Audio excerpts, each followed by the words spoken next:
Contrato de arbitraje. El Código Civil y Comercial de la Nación introdujo como novedad legislativa la regulación como contrato nominado al arbitraje. Está normado en los artículos 1649 a 1665 dentro del título Contratos en particular. El propio código, y siguiendo los lineamientos tradicionales, lo define diciendo que hay contrato de arbitraje cuando las partes deciden someter a la decisión de uno o más árbitros todas o algunas de las controversias que hayan surgido o puedan surgir entre ellos respecto de una determinada relación jurídica que puede ser contractual o no contractual, de derecho privado, en la que no se encuentra comprometido el orden público. No resulta clara la limitante que establece con relación al orden público. La limitante que establece que en la relación jurídica de derecho privado, objeto del arbitraje, no se encuentre comprometido el orden público, abre una ventana a una gran cantidad de conflictos acerca de la arbitrabilidad del caso en concreto. Julio Rivera, en un artículo, Orden Público en el Arbitraje Comercial, que está publicado en la revista La Ley en el año 2015, señala que se debe diferenciar que una cuestión sea arreglada por una ley de orden público de aquella otra en que los derechos en conflicto sean indisponibles. Y solo en este último caso la controversia no será arbitrable. En cuanto a la forma contractual, está arreglada en el artículo 1650, al que remito por razones de tiempo. Pero si afirmamos que los requisitos de forma son concordantes con las normas procesales, en el artículo 739 del Código Procesal Civil y Comercial de la Nación. Pero lo que no reguló el Código Unificado son los contenidos obligatorios que sí están dispuestos en el Código Procesal en el artículo 740, mientras que sí tuvo en cuenta los contenidos facultativos, y en ese sentido tenemos que mirar los artículos 741 del Código Procesal y 1658 del Código Unificado. Ahora bien, ¿qué son las controversias que se excluyen del arbitraje?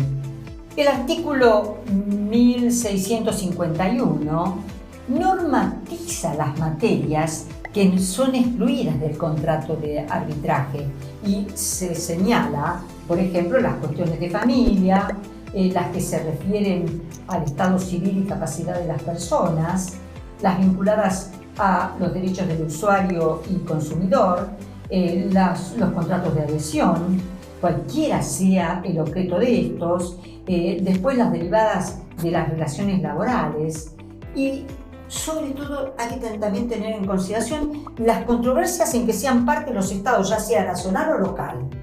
Se advierten acá exclusiones injustificadas, donde se mencionan en realidad materias que ningún obstáculo tienen para poder ser objeto de transacción. Entre ellas, por ejemplo, las relaciones con la cuestión laboral.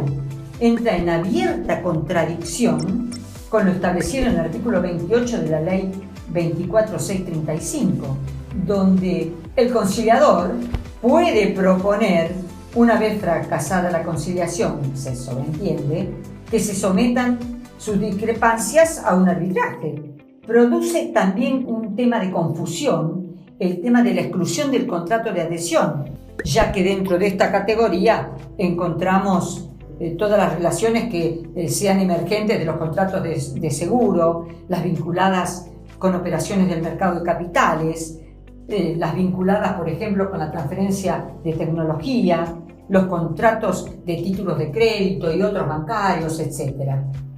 En cuanto a las clases de arbitraje, los podemos ver normados en el 1652 del Código Unificado, donde trata la clasificación y lo sistematiza como arbitraje de derecho, de amigables componedores y pericial.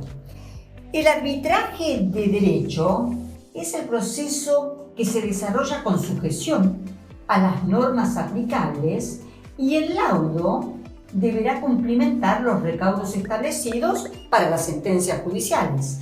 El de amigables componedores, vemos que los árbitros pueden resolver la controversia sin fundar el laudo en la aplicación de normas legales, siendo factible entonces resolver la cuestión en base a la equidad y al leal saber y entender de los mismos.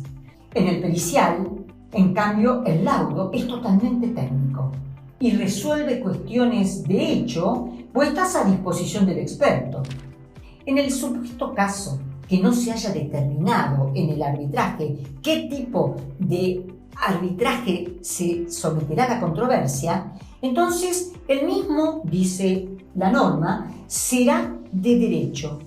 En realidad, esta disposición procesal contradice el Código Procesal Civil y Comercial de la Nación en el artículo 766, lo que podría llegar a generar planteos de inconstitucionalidad al avanzar sobre las facultades de regulación procesal que están reservadas a las provincias.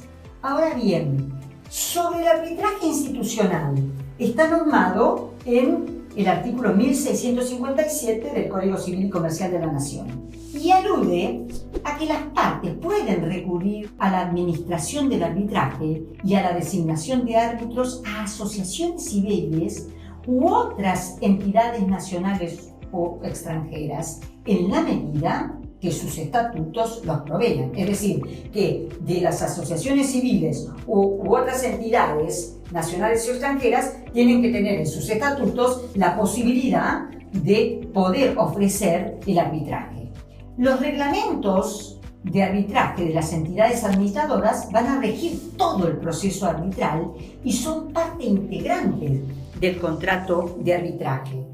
El arbitraje institucional es el que administra una entidad especializada con arreglo a su propio reglamento de arbitraje, los cuales dan solución a la mayoría de las situaciones que puedan demorar el procedimiento arbitral.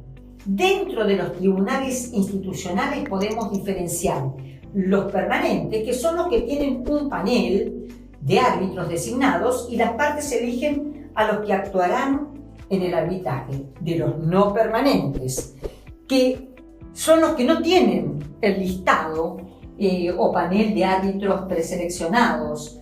Ahora, a estas instituciones de árbitros permanentes se los puede clasificar propiamente dichos o los de integración variable.